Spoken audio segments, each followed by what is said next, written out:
We all think it's important to diversify our investment portfolios. We also diversify our retirement portfolios. But how many of us diversify our sources of income? Most people work a single job and typically have one source of income. And then when people start a business, they do the same thing. They have one product or they have one service. In this episode, I want to talk about the importance of diversifying your business for growth and survival.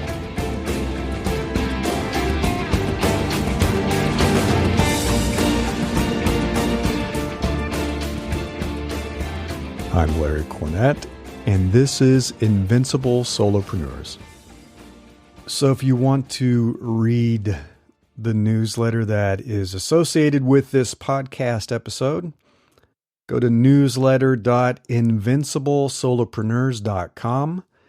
This is How to Diversify Your Business for Growth and Survival, issue number 6. So, you wouldn't think that a late frost could kill your business. But if you're a small farmer, that's precisely what can happen. I grew up in the Midwest, so I know how much the weather can make or break a harvest. And farmers, independent farmers, often walk a thin line of profitability. Now, after 30 years of living in cities, we've lived in cities in the Midwest, in Texas, California. My wife and I, our family, we finally made our way back to a rural lifestyle. And she had lived in a fairly small community, and I lived in a really tiny farming community, town of about 1,200 people, super small. So we now live in an area that is known for its fruit orchards. We're in the foothills going up into the Sierra Nevada mountains. Unfortunately, we had a late cold snap in the spring, and snow eliminated most of the apple crop. Some of the orchards just decided to close their doors for the season, which this is when most make all of their income. This is when they make their income for the year. So I don't know what will happen to them. It's already been rough with the pandemic. But others diversified, and they're doing what's necessary to survive. One is selling spooky Halloween walks through their forest and orchards, which makes sense in October. Another transformed its facilities into a small event center, and they just hosted a wedding last weekend. And another farm has hard ciders, wine tasting, and family activities to fall back on since they can't sell fresh fruit. Now, dear listener, I know it's highly unlikely that you are planning to start a farm for your solopreneurial business. I don't think so.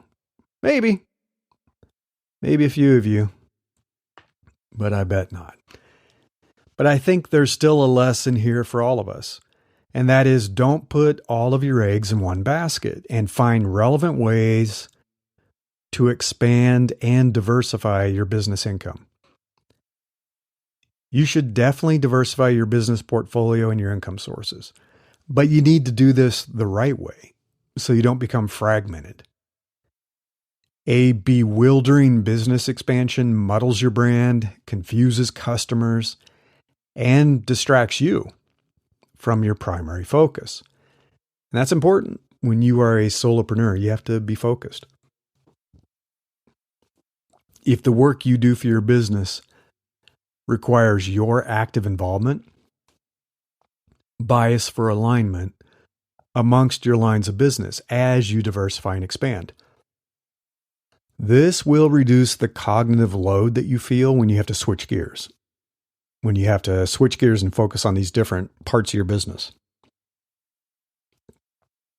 For example, I've worked hard to align my coaching practice around common themes that I believe can apply to work, to business, to your life.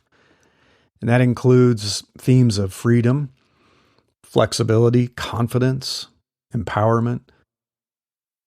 I've also diversified my different practices under the same business umbrella to provide scalable and non-scalable business offerings. So I have one-on-one coaching where I work with someone directly.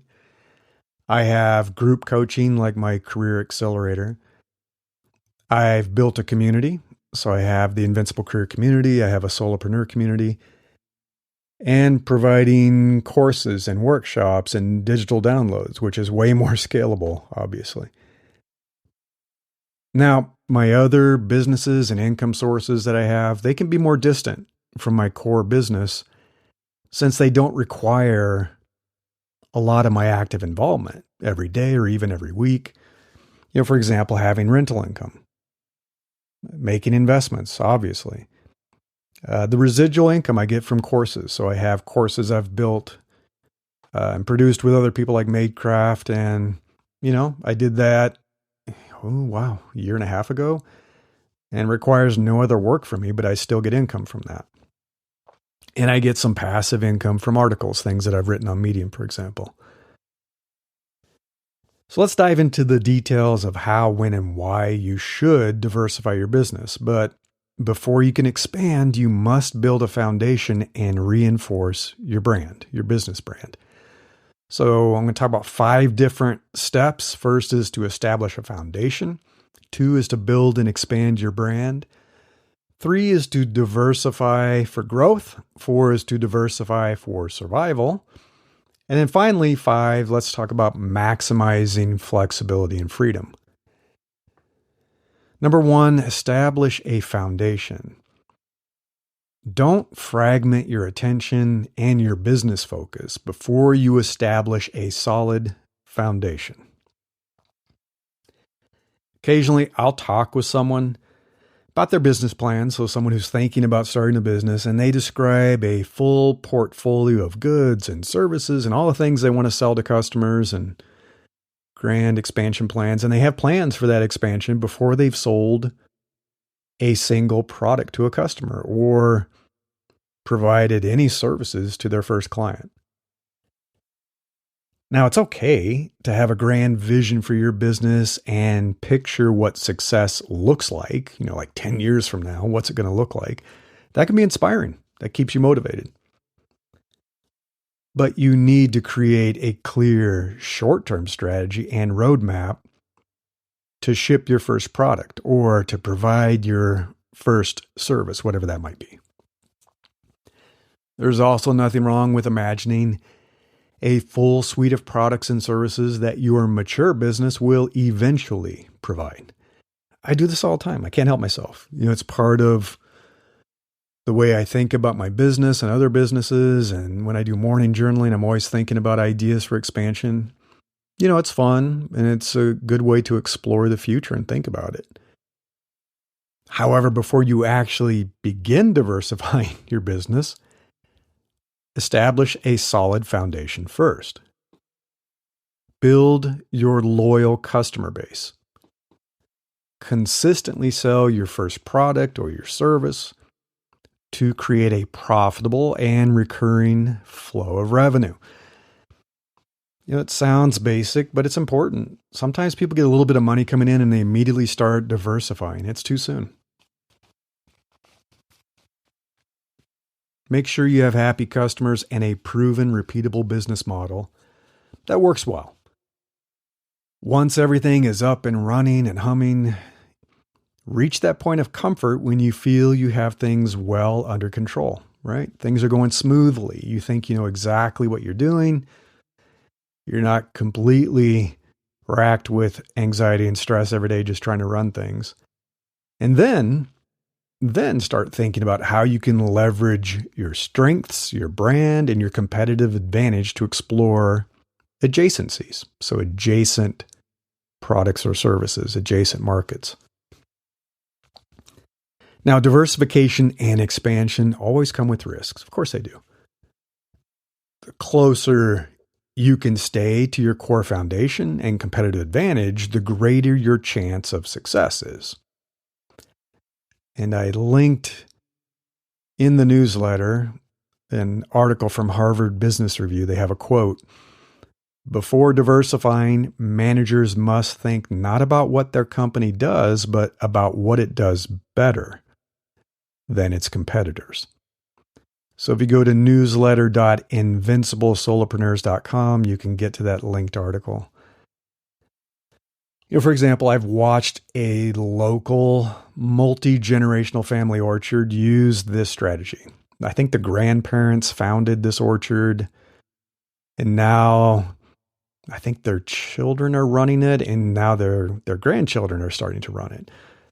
Kind of cool. Have spent decades running a farm, selling fruit, and offering various goods based on their harvest. So fruit juices, pies, things like that. Then they expanded into hard cider. So hard cider is very popular over the last few years. So now they have hard cider. And slowly but surely over the last few years, I've watched them remodel the various buildings in the orchard where they sell fruit and sell pies and things like that. And they've increased their income from tourist activities. They get a lot of tourist traffic, a lot of people parking up and down the road. A few years ago, they added a vineyard. So that was new. Last year, they built this really nice tasting room that has like an upper deck with a view of the orchard and the vineyards. And it provides this beautiful tasting and drinking experience. People that come to try the wines and the ciders. And now I can see what they're up to, that they're going to start expanding this venue to support more events and have live music and probably host weddings and things like that. Now, this process has been going on for several decades. They didn't immediately leap into providing dozens of products and expanding the farm and taking on a lot of debt. They leveraged their well-loved family brand, everybody knows them, their success, to build on their solid foundation. And I did this with my coaching too. I took it slow. I was slowly testing the model. I was establishing my foundation, building a reputation, and then slowly started adding more services. First, I only provided one-on-one career coaching. So that was my foundation, just coaching people on trying to get ahead in their career, dealing with issues at work, how to manage their manager, working on getting a promotion, things like that. And then I started offering job search support and interview support because people kept asking for it. I was getting a lot of people approaching me saying, "Hey, I'm trying to get a new job. I need help." So I started offering that. And then I built a community. So I built my Invincible Career community, started inviting people into it. My current clients were in it and was pretty careful about slowly growing that so it didn't get too big. And then I created a group coaching program. That's the Invincible Career Accelerator. And then I started offering leadership coaching. So individuals who wanted specific leadership development, leadership coaching, not just career. And then corporations too. So people who said, "Hey, we have some high potential people. We want to coach them so they can become more confident, take control in meetings, manage people a little bit better, help them become better leaders." And then because of all the repeated stuff I kept hearing that people needed, I transformed some of that into do-it-yourself courses. So I have online courses. And now I'm expanding slowly into more coaching and building communities for solopreneurs, like the folks who are listening to this podcast. And even life coaching. And that has been a long process because I didn't start out doing that or wanting to do that. But I'm getting people asking me about it. So I'm slowly adding that. And this didn't happen overnight. I've been building and expanding my business slowly for the past 6 years. This has been 6 years. So number 2, build and expand your brand. Diversifying too early is a risk. Before you've built a brand and become known for something, you got to be known for something. I mean, it's good to place small bets, to test ideas, to explore multiple revenue streams. But you want to envision these explorations as smaller branches that feed off your core business and your core brand. Once you've built a core brand, you can carefully and strategically expand. But you still don't want to fragment your brand. You got to be careful about this. You want to expand in ways that enhance and strengthen your core brand, things that make sense, so that people are like, oh, yeah, absolutely. I think I was just reading that, for example, RCA, if you even know what RCA is, an old television manufacturer. Maybe they still do. I don't know. Are there still RCA televisions? Apparently they got into rental cars at one point. I had no idea. What does rental cars have to do with home electronics? So not a great idea. But some businesses do get it right. You know, there are some examples. For example, I know some of these people, a tax preparer. This person did taxes for individuals every year and was getting lots of business, and then expanded his brand into more general accounting services for small businesses. So doing that now too. Apple is well known for this. Hate them, love them. I don't know how you feel about them. They are a multi-trillion-dollar company now, right? They've created this ecosystem, expanding their brand to have well-designed hardware devices, you know, laptops and phones, and they used to have iPods, software, obviously, and this unified app platform. So now it's all interoperable. It's a full ecosystem. They expanded very carefully. They care a lot about their brand. I know a fitness trainer who expanded her business to then start providing nutrition plans. And it makes sense, right? Fitness and nutrition kind of go hand in hand. LinkedIn. LinkedIn acquired lynda.com. Do you remember lynda.com? And used it to create their LinkedIn learning platform. You know, I have a course on there. And it's for like ongoing professional development, which makes sense, right? LinkedIn should be about more than just trying to find a job. It should be about how do I improve myself as a professional. I know a musician who expanded beyond just selling his music and performing at venues to provide guitar lessons, right? Makes sense. I know a photographer who used to sell her photos, maybe still does, provided event photography, but then expanded her business to teach other photographers how to start their own wedding photography businesses. Again, makes sense. That brand expansion feels aligned to me. But we also can probably think of lots of businesses that damage their brands a little bit with confusing fragmentation. Now, a big company might get away with this and survive. They can throw away millions and millions of dollars. Small company, a solopreneur can't afford it. You know, Amazon kind of baffled many of us and people in the industry with their poorly designed smartphone, the Fire Phone, that didn't really solve a problem. I don't know what problem they're trying to solve. Getting people to buy more on Amazon isn't our problem. That's their problem. It didn't really meet anyone's needs in a useful way. Failed. I think they still have a huge warehouse full of these phones. I don't know what they're going to do with them. Similarly, Facebook tried to create their own smartphone. And everybody's like, well, why does Facebook have a phone? Confused their user base. Kind of a weird brand expansion. Google damaged its brand a little bit with a massively costly mistake that was Google Plus. Do you remember Google Plus? Nobody probably does.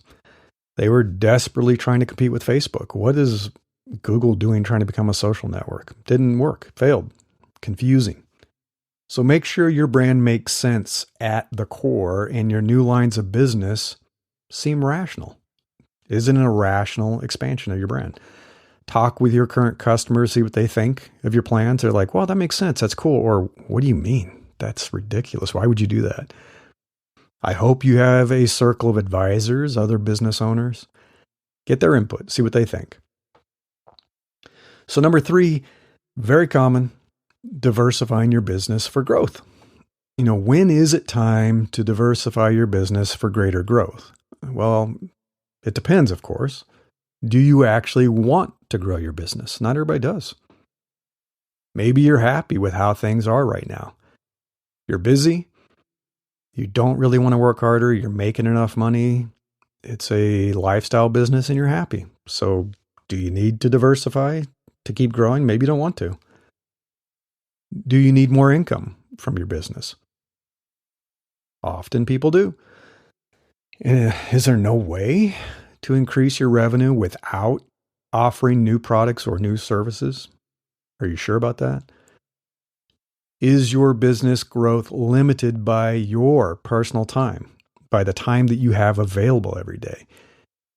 There are only 24 hours in a day, and sorry, you do need to sleep, you need to eat, you need to have a personal life, so it's probably limited by that. Do you know that you could grow if you had more time? Is your growth limited by how quickly you can create what you sell? Maybe you write software, you write books, you create art, I don't know, make music. Have you hit a ceiling in your production efficiency? Can you not crank out more stuff in the time that you have available? Could you scale if you automated more tasks? And we probably all could. Even as individuals without a business, we probably could automate more than we think we could. Or outsource some stuff. And that's another way. Could you scale if you brought on a partner? If you hired employees? Or if you outsourced some of the work you're doing? Do you even want to do that? If you are really wanting to be a solopreneur, having a partner or hiring employees kind of takes you into a different zone. You're becoming an entrepreneur. And it's a valid way to grow, but it's an important decision to make. Now, is it possible to grow a business with one product line or one service offering? Yeah, it is, but you may eventually still hit a ceiling. Diversification allows you to grow your business and offer more products and services. But you have to be careful you don't spread yourself too thin. As a coach, I frequently run into this issue. If I want to grow my business and increase my income, the obvious easy answer is, take on more clients, right? More clients. But I quickly hit my max capacity. I find that it becomes challenging to spread my attention beyond, 10 or so one-on-one clients. It's time consuming. We talk a lot. We chat a lot. I can scale myself a bit, and I do through group coaching, but even that has limits.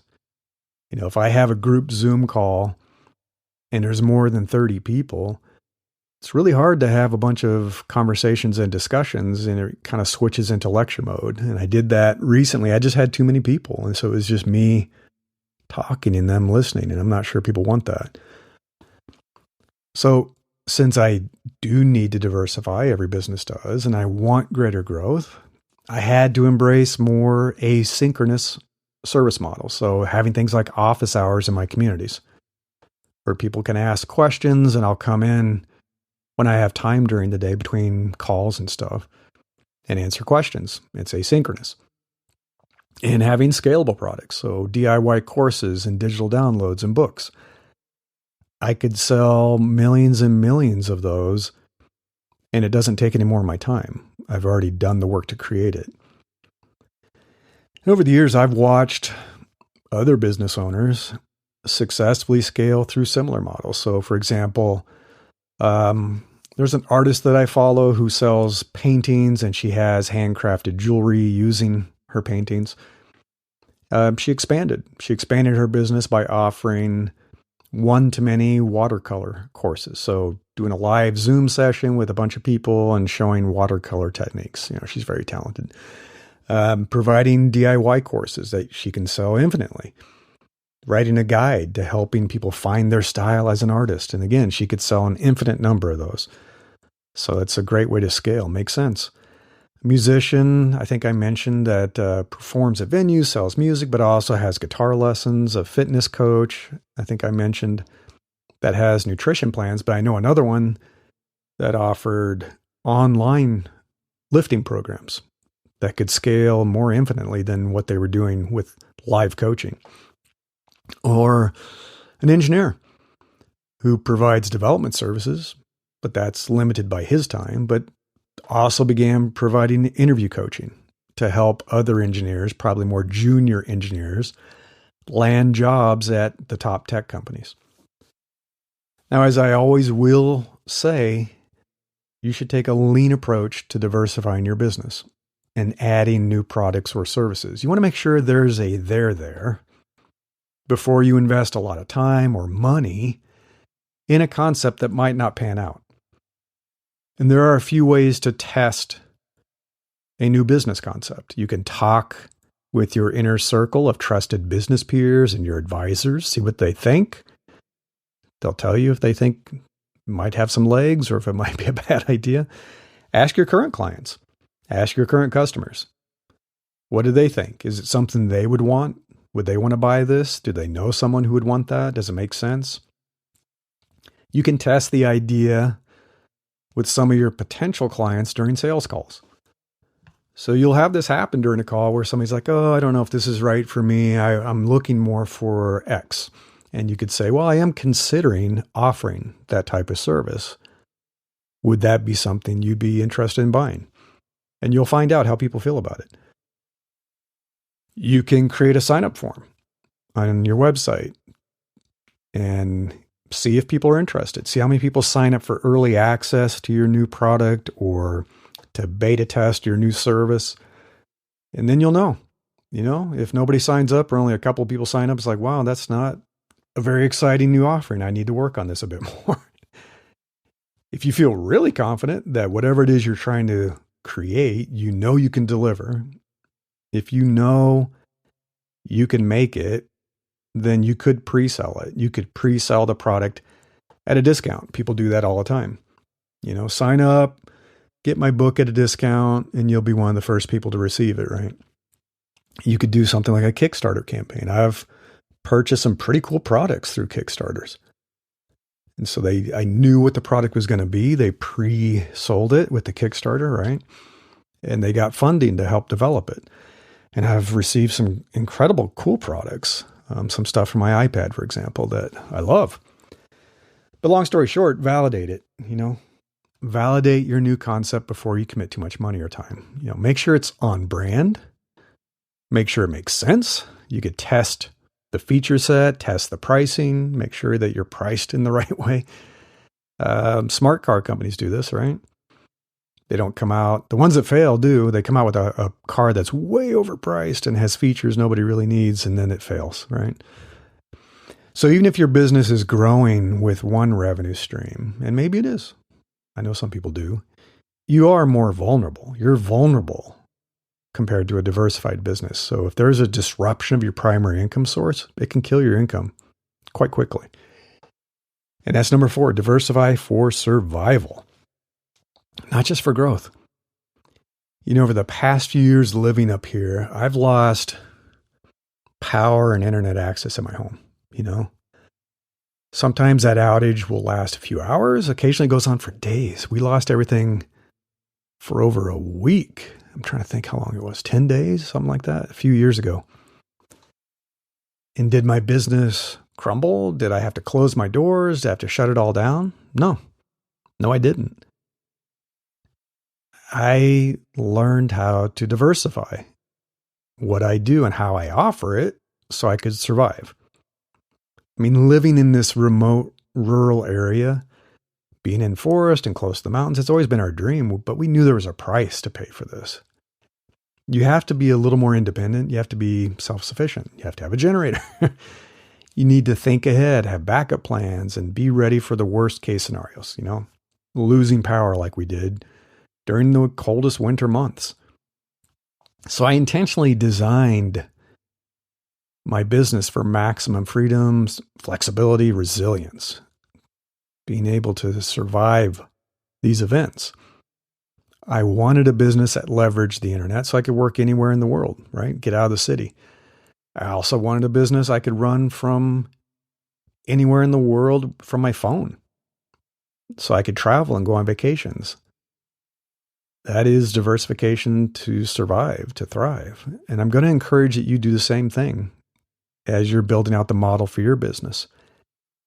I think if the pandemic taught us anything, it showed us that activities and businesses are fragile and vulnerable when they require physical locations and face-to-face interactions with customers or with their colleagues.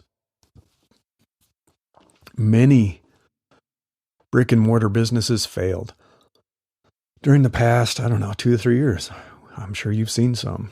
They had to shut their doors during the height of the quarantines, and many never came back. They just didn't recover.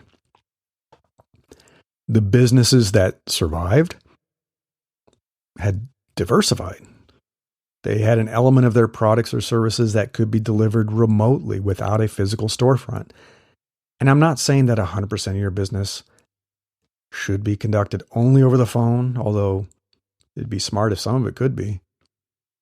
But you should be able to fall back to remote interactions and survive when necessary. I mean, don't get me wrong, I enjoy in-person meetings. I love teaching workshops. I love giving talks on stage. But I don't depend on them 100%. I've also watched businesses fail during an economic downturn like we're going through right now. Smart diversification can help your business survive. So it can survive in bad times, and in good times, it helps you thrive.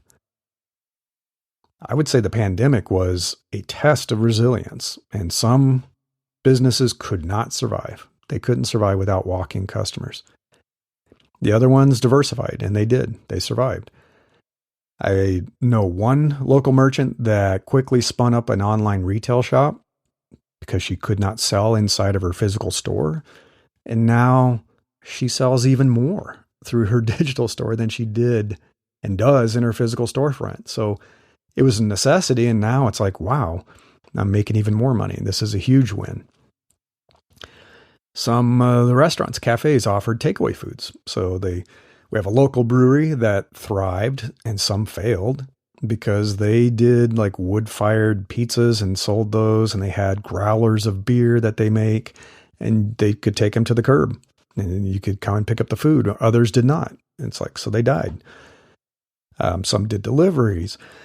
There was one kind of a fitness community that really, you think about fitness and weightlifting as, wow, it's so physical. It's in person. You have to have a gym. They quickly spun up an online service and a community. So they had basic training. I mean, it was really just through a spreadsheet. So it was a smart spreadsheet, but that's really all it was. And I used it, and I watched them go from $0 of revenue to millions in revenue annually. This all happened in just a few months. Other gyms were struggling. Some of them closed their doors. Some failed. Some went bankrupt. This community, this business, ended up making millions from an online training program. Smart. It's going to be impossible to predict the future. I mean, who knows what the next business challenge will be? I don't know. Who knows? We keep being surprised. But if you diversify your products and services, you are more likely to successfully weather any new storm. And then the final thing I want to talk about is number 5, maximizing your flexibility and freedom. So if you're anything like me, you don't want to build a business that becomes more of a grind than your 9-to-5 job. You don't want to be more tied down. So as you're expanding and diversifying your business, bias for giving yourself more flexibility and more freedom. Create new lines of business that are scalable instead of being limited to your time. I've thought about several options for my business that would have required leasing a physical space and providing services in the physical world. But I like to travel. I like freedom. I like vacations. I like visiting my family. I don't want to be tied to a physical location. I want to be able to move. I don't want to have to relocate my home and my business. So I want that freedom. I want that flexibility. And I want to offer things that scale infinitely because I'm already limited by my time for coaching. So why would I create something that's also limited? So if you can, expand your business in ways that increase and maximize your freedom and flexibility. And that includes things like digital goods, downloads, books. Books are a great scalable tool, service, good, whatever you want to call it. Courses, online courses, virtual events, much more flexible. Being able to work remotely. I think we've all fallen in love with that. Most of us do not want to go back to an office, so try to find ways that you can work remotely over Zoom or phone calls. Find ways to do things asynchronously. This is huge because synchronous is always going to trap you to a time and place where you have to sit down and take a call or get on the laptop. If you can be asynchronous, that's even better. You can work with people in different time zones. Yeah, I'm not saying that you shouldn't do physical stuff. I love physical workshops. I love speaking on stage. I like meeting people. I like meeting my clients. I've done that. I would probably enjoy having a small coffee shop or a bookstore. I'd probably love that. But if I'm ever going to do that, it's only one part of my portfolio. It's not my single line of business. I'll never make my business fragile or vulnerable by having a single source of income or only having customers in the physical world or only having a physical storefront. Basically, you need to diversify or your business will die. I'm always going to have it set up this way, and so should you. Now, are there examples of businesses that have survived and been successful by only having one product or one service? I mean, there are a few. They seem to have really nailed their value prop. They have a very loyal customer base. They seem to have survived every economic storm in the pandemic. But why risk it? Why hope you're one of those few magical businesses that figured that out? For everyone that survived, hundreds failed. It's too dangerous to put all your business eggs in one basket. So diversify, survive, and thrive. But do it the smart way. Until next time, I wish you the best of luck with building the business of your dreams.